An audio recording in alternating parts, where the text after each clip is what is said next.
separate vlogs this week, and I have had a very hard time putting my thoughts together in regards to just one topic, because there wasn't a strong one to discuss. The first one that I recorded, I don't even remember what it was about. The second one I recorded was about how being a content creator can be maddening, and I thought, you know what, this is just complaining, and I don't want to just complain to an audience. What I would rather do is try to give my perspective on something in regards to the internet. Naked Ape put out a video called "Atheism is Destroying the West," and I liked it. I had to find a mirror of it, though, because it was reported rather quickly for hate speech. Why, I'm not sure. Could be some angry atheists mass flagged it. Could be a lot of things. I don't know. And Ape is no longer on Twitter. I think he got kicked off, and I have no other way of getting in touch with him, so I have no clue what his response to it is. I can't imagine he was too happy about it. But regardless, I watched it a couple of times, and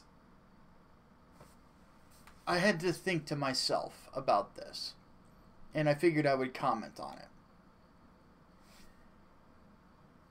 The problem that I have with internet atheists is the same problem I've had for a long time, and I agree with Naked Ape almost wholeheartedly.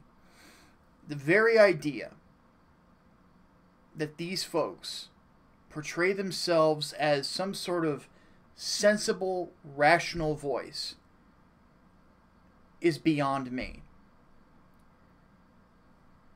Here's the reason why. Most people that I have seen on the internet that are trying to commentate on politics, that are trying to commentate on pop culture, that are trying to go a little bit further and talk philosophy and talk about belief and talk about these deeper subjects, really are just children grasping at the infinite, desperately trying to get their hands wrapped around this existence that we have, and they are failing to do so. It's sort of like watching someone try to grab a cookie jar that is just out of reach, and instead of going and getting a stepladder to step up and grab it, rather what they do is they continuously hop up and down at the foot. You know, it's like, if I don't know if any of you who are watching this either have children or nieces and nephews like I do, and you see them and they don't have that thought about get something to step up so I can grab the thing I want on the higher shelf. That's basically what you're seeing, is they're hopping up and down at the base of this, and they don't realize they're doing it. Like, they don't realize that what they're doing is incredibly short-sighted. How to put this? If you don't understand philosophy and you comment on philosophy, you end up looking silly. Dr. Lehman had a great video called "Armored Skeptic Doesn't Understand Postmodernism." It's a two-part video, and he outlines basically how Armored Skeptic really, again, is grasping at the infinite. He's trying to understand this thought process. He's trying to, explain it to his audience, and he doesn't really understand it. And that's a problem. He basically is going off of third-hand information. Chances are, what Greg did is he did not go to the source and actually read postmodern philosophers. What he probably did was he probably watched a bunch of Jordan Peterson videos. discussing postmodernism. And Jordan Peterson, to my recollection, has not simply discussed and broken down postmodernism in a video on YouTube before. What he has done is he has talked about where there is an intersection between postmodernism and Marxism. Because there are intersections there. You know, that both tend to boil down to the concept of power structures. But Greg didn't really understand it very well. And his explanation comes across like baby's first philosophy. And the problem with baby's first philosophy is it doesn't really give you anything. It doesn't say anything. But then again, I think that's kind of the problem with a lot of Armored Skeptic videos and a lot of Amazing Atheist videos and a lot of just videos in general from that community. More often than not, it is, for better or worse, how to say nothing in 15 minutes. If I'm going to talk about existentialism, I had better have read Jean-Paul Sartre. I had better have read Soren Kierkegaard to get some perspective on what existentialism discusses. Because and you can go with atheistic existentialism or Christian existentialism. And yes, there are differences between the two. You know, Jean-Paul Sartre was an atheist, existentialist. Soren Kierkegaard, Christian existentialist. And that's basically the two, or what I would consider to be the two main voices. But even then, that's the tip of the iceberg. And both of which are, you know, both men are complex writers. And most people who would discuss existentialism probably wouldn't even give you half of what you would need to know to really understand what it is. In fact, I'm just now starting to read more about existentialism. I'm not even completely sure on it, which is why I'm not commenting on it. It's because I'm in a process of preparing myself to go back to school and discuss these ideas. You know, and it's going to take time and a lot of book reading and so on and so forth. I know more about nihilism, really, than I do most of the philosophies outside of Christianity. So, when it comes right down to it, what we find is we find these people who are trying to discuss these particular worldviews, and they really can't go any further than, I don't like this isn't what I want to do, therefore bad. It doesn't show that you have much of an understanding. It is not a logical argument. I remember somebody in the chat for one of our podcasts, Hat and I, he had said what I thought about the Drunken Peasants debunking of a Ben Shapiro video. And oddly enough, Naked Ape actually mentioned that in his vid. And it was a temper tantrum. Basically what it is. You're not my dad! Is what it was. And this is sadly how it goes. Over and over again.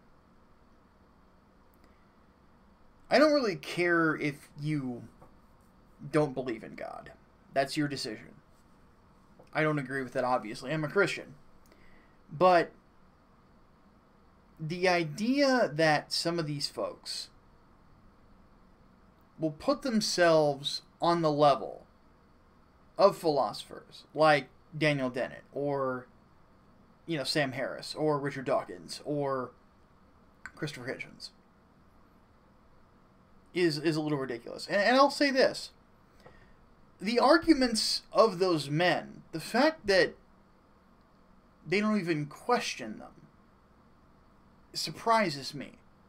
You know, I mentioned Jean-Paul Sartre earlier, and I'm kind of surprised that Sartre is never mentioned much by any atheist YouTubers I've ever watched. It's usually going back to the Four Horsemen of Atheism. Reason being is because that's all they know, is hitch slap videos and things along those lines. Yet, I have yet to find an appropriate response, or a well thought out response, to the opening statements of John Lennox in his debate with Christopher Hitchens, where he talks about the faults of New Atheism and the problems with the logic. I have yet to see that really addressed properly. Reason being is because I don't think that they have a counter argument for it. It is, for better or worse, a lashing out at an authority figure that they don't even believe in, which I've always found very strange. Now, back to topic at hand, is the ego, the lack of knowledge, and that's kind of what bothers me the most. Is how many atheist YouTubers do you think have read one of these in recent memory? Not a C.S. Lewis book, just a book in general. I genuinely am curious. Just because, for me and my curiosity, just as a guy, just as somebody who wants knowledge, what I do is I consistently seek out books on subjects, just depending on whatever the subject is. You know, I want to learn about Machiavelli. I'm not going to listen to somebody talk about Machiavelli. I'm going to go read Machiavelli, and that's what I did. You know, I was curious about the Prince and about Machiavellian thought, and so on and so forth. You know, I wanted to know more about nihilism. You know, I went back to what I read when I was younger. As a teenager, I picked up, for some reason I didn't have my copy of Thus Spake Zarathustra. I lost it at some point. I bought another one. I bought The Gay Science. I bought, Beyond Good and Evil, which, oddly enough, that one I've never read. And I just had to know more. I bought Fear and Trembling by Soren Kierkegaard. I had to know more about Kierkegaardian thought. You know, it just goes on and on. I don't see that hunger for knowledge from these folks. And because of that, it shows in the work that they do.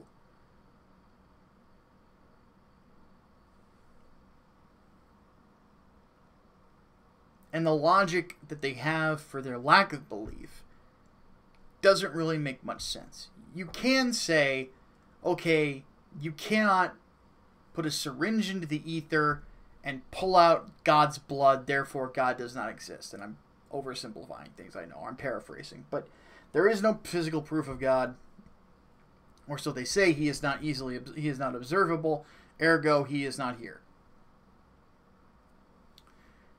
Okay, fair enough.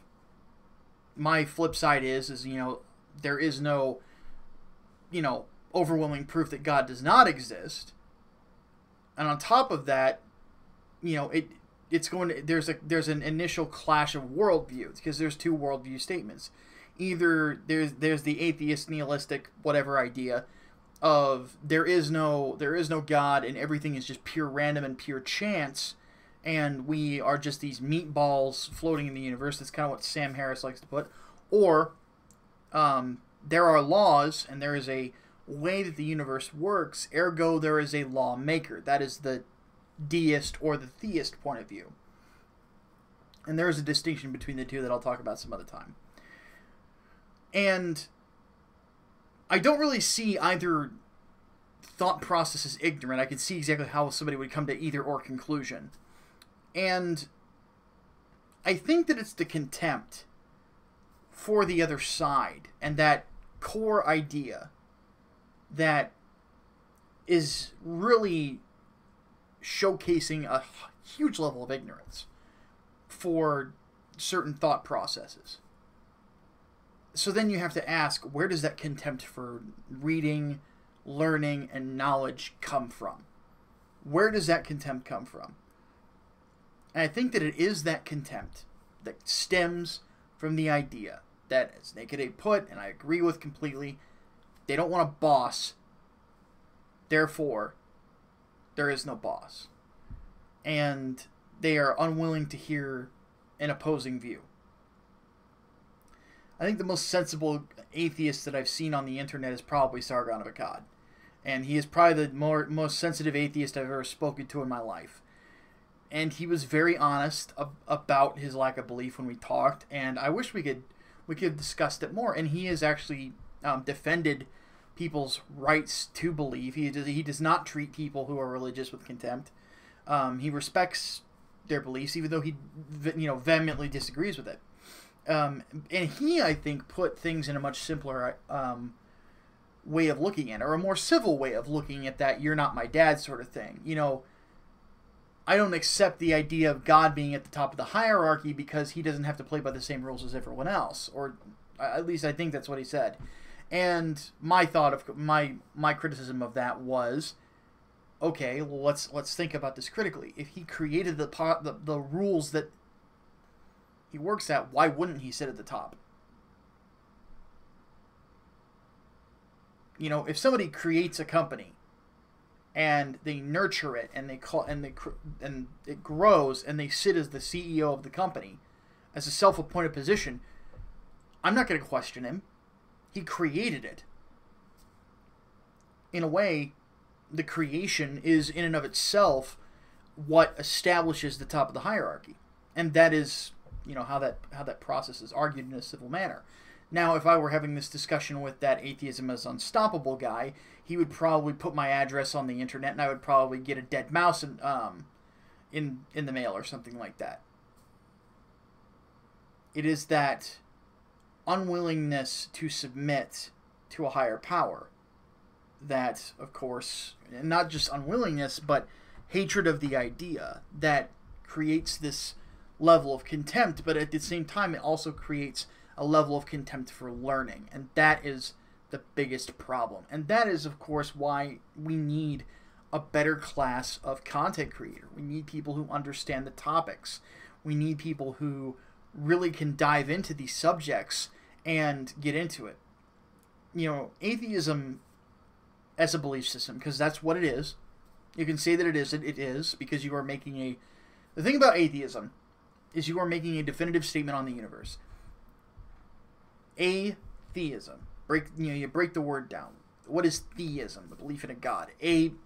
Throwing the A on top in front of it means that you don't believe in there's a god. That is a definitive statement on how the universe works. There is no God.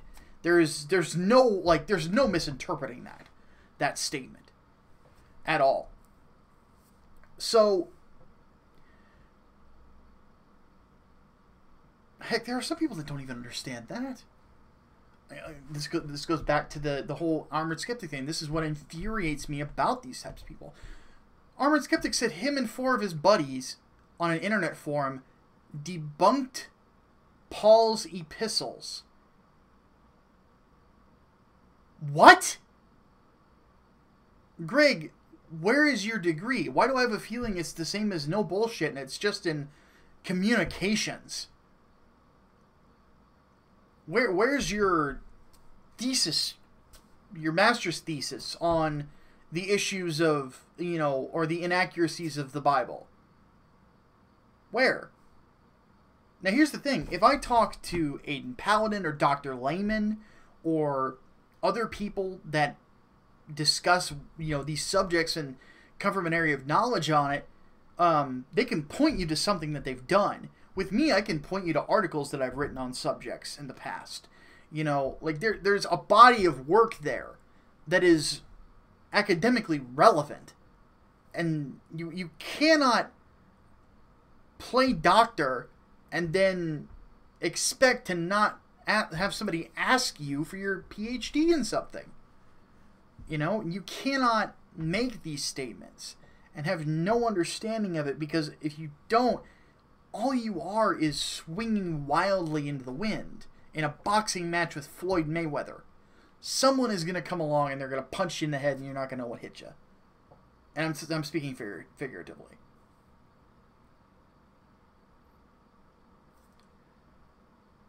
That is part of the reason why I'm going back to school to finish my degree. Is because I know that if I'm going to continue to do this, I have to have credibility. I have to have something that backs up, that says I put in the work to understand the subject. And that is where it gets difficult. the lack of knowledge will ultimately be, over all things on this earth, what kills the internet skeptic community. It is the lack of knowledge. Because in the information age, you cannot be wrong on a consistent basis and expect people not to find out. Unless you're Alex Jones or something, in which case that's a special occurrence. But regardless, you cannot do that. You can't. This platform, in regards to discussions of worldviews, is changing.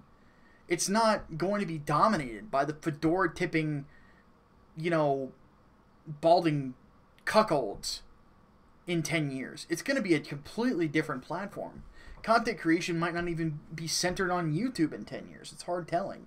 And some of the people now who are considering are going to get more and more educated. And by the time that we get to this point, we're going to have people with PhDs or, well-renowned lawyers or, the whole 9 yards everywhere, to where the discussions that you start to see it's no longer, the Worski Show or the Morning Kumite. Nothing against either of those, Tonka or Andy Worski, but it's not going to be that anymore. It'll be legit discussions about issues from people who are incredibly well educated. And that is honestly what I'm looking forward to. I'm looking forward to being a part of it. Hopefully I'll be able to keep up. But regardless, there's going to be a point where these know-nothing nihilists are going to get bodied over and over and over again, to the point where the landscape on this platform will change and we won't be able to have this nonsense anymore. It'll all just dry up. So the culture is starting to shift in the opposite direction. So, I think that's all I have to say on that. Then, if there are questions, of course, please put them in the comments, and I'll try to expand on it a little bit. But yeah, just at the end of the day, if you don't have the credentials, you need to be honest about it. You cannot treat yourself like you're some sort of guru just because you have 100,000 subscribers. It just is not going to last. My name is Micah Curtis. I'll see you next time. Deus Volt.